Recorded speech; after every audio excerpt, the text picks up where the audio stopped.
Un po' di storia. Au cours du Moyen Âge, au Val d'Aoste, on a à un moment donné commencé à construire des canaux pour porter l'eau des torrents dans la plaine et la distribuer dans la campagne. Évidemment, c'était un travail très difficile, très long, car il y a des canaux qui sont d'une longueur de 30 km. Par conséquent, il fallait un tas de personnes qui travaillent, qui s'organisent, qui commencent à creuser le terrain pour faire passer l'eau. La difficulté dans la réalisation et la création du rue était sûrement calculer la pente du rue. Pour quelle raison? Avant tout, au Moyen Âge, il n'y avait pas les instruments dont nous disposons aujourd'hui pour mesurer le dénivellement et donc calculer le parcours le meilleur. Mais il fallait sûrement vérifier que le rue ne soit pas trop plat, car dans ce cas, l'eau ne coulerait pas, ni trop en pente, car si le rue est trop en pente, il va creuser le fond et dans quelque temps, le rue va s'effondrer et va être détruit par l'eau même.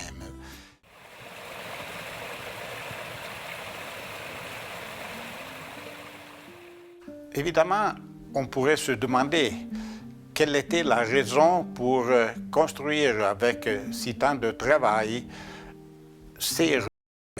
Très souvent, on avait pensé que les rues avaient été construites simplement pour compenser un changement climatique.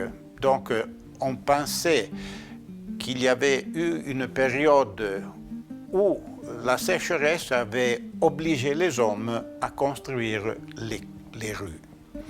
En réalité, on s'est aperçu que de grands changements de précipitations pluvieuses n'avaient pas eu lieu.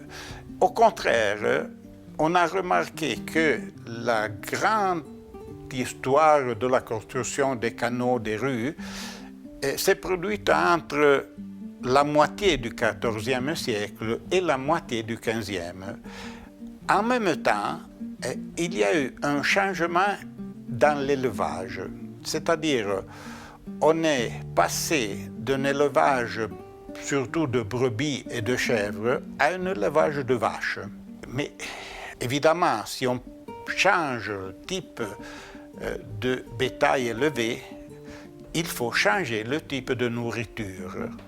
Donc, il n'est plus suffisant d'avoir des pâturages sauvages qui sont suffisants pour les chèvres et les brebis. Il fallait avoir du foin pour pouvoir maintenir des vaches.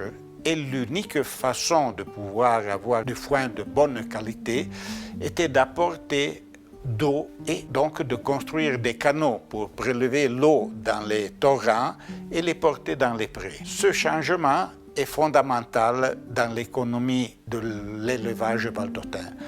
On s'aperçoit justement que par exemple, dans des règlements communaux de l'époque, il y a les témoignages de ce changement. On voit presque mettre à côté les brebis et les chèvres et donner plus de place aux vaches. On voit changer la gestion des prés qui deviennent privés.